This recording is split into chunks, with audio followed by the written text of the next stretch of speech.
विस्तार माहितीसाठी अत्यंत स्नेही आहे। त्यांच्याकडे वाढदिवस होता आणि राजू देवगडेकडे त्यांनी मला आज नाश्त्यालाही बोललो होतं आणि आज भेटगाठी घ्यावी असा विचार होता।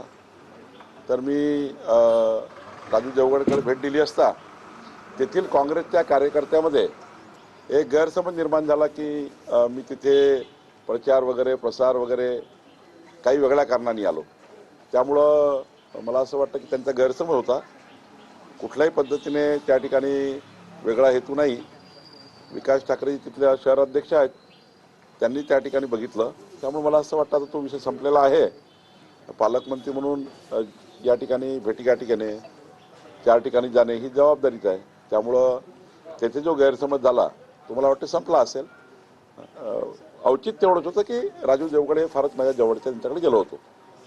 मतदानाच्या आदल्या दिवशी उमेदवारांनी घरोघरी जाऊन प्रचार करण्याची मुभा दिली। यावरून राज ठाकरेंना सरकारच्या इशाऱ्यावर निवडणूक आयोग वागत आहे। नाही, हे तर कुठल्याही नियमात केंद्रीय निवडणूक आयोग किंवा राज्य निवडणूक आयोग यांच्या मध्ये नियमामध्ये कुठलाही पेपर कुठलीही जाहिरात न करता कुठलेही त्या ठिकाणी हँडबिल पोस्टर न वाटता आपल्याला उमेदवाराला घरोघरी जाता येतं। आम्हाला सुद्धा त्या ठिकाणी 4 घरी भेटी देता येतं। याचा अर्थ असा नाही की आम्ही कार्यकर्त्याकडे जायचं नाही, कुणाला भेटायचं नाही। काही समाजात प्रतिष्ठित लोक असतात त्यांना भेटता येतं। शेवटी मतदान कोणाला करायचं लोक करतील, पण भेट घेणं हे काही नियमातच आहे। कुठलाही पोस्टर होर्डिंग मात्र जाहिराती करून भेट घेता येत नाही। राज ठाकरेंनी एक आरोप केलेला आहे की पाळू मशीन आणलेली आहे, आम्हाला विश्वासात घेतलेलं नाही।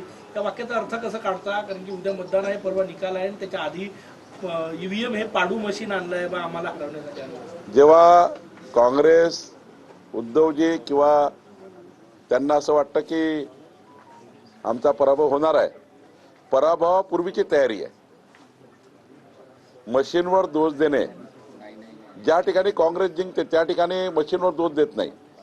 ज्या ठिकाणी काँग्रेस किंवा महाविकास आघाडी हारणार आहे त्या ठिकाणी आत्तापासून निवडणुकीच्या पराभवाची तयारी हे राजसाहेब उद्धवजी करतात आहे। त्यांना हे माहिती आहे की मुंबई ही विकासाला मतदान करणार आहे। देवेंद्र फडणवीसजी म्हणजे डेव्हलपमेंट म्हणजे देवेंद्रजी। हा जो विश्वास आहे हा महाराष्ट्राच्या आणि मुंबईच्या जनतेपर्यंत गेलेला आहे। त्यामुळे आता त्यांनी तयारी केली आहे। निवडणुकीचा पराजय दिसतोय, परवा तुम्हाला बाईट द्यावी लागेल म्हणून तयारी करतायत। अजितदादा तुमच्या सरकारमध्ये उपमुख्यमंत्री आहे, त्यांनी आरोप केला की 1999 साली भाजपनं पार्टी फंडासाठी काही कोटी रुपये घेतले होते सिंचनाच्या। 99 ते 2024 हा फार मोठा काळ आहे। 99च्या वेळी ज्यावेळी अजितदादाकडे फाईल आली तेव्हाच एखादा आरोप केला असता तर मला वाटतं की त्याला तथ्य असतं।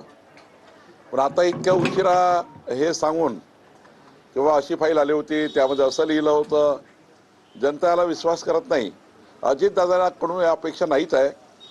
अजितदादाकडनं अशा अपेक्षा नाही आहे जे अजितदादा बोलतात।